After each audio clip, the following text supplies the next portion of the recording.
يقول فضيلة الشيخ في بعض التسجيلات تباع أشرطة إسلامية للأناشيد لكنها مصحوبة بالدفوف والطبول، فما حكم ذلك؟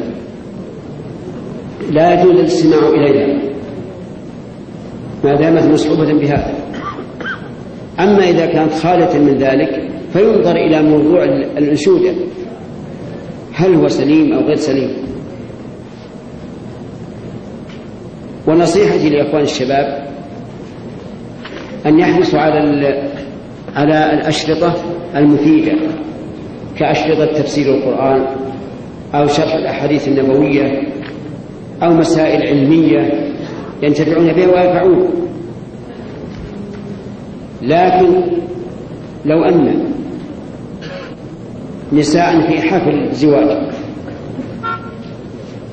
اشترينا من هذه الأشرطة التي ليس فيها إلا الدفوف والأناشيد فيها سليمة، هل يجوز هذا أو لا يجوز؟ الجواب يجوز، لأن إذا كان فعلهن بأنفسهن جائزة فهذا مثله.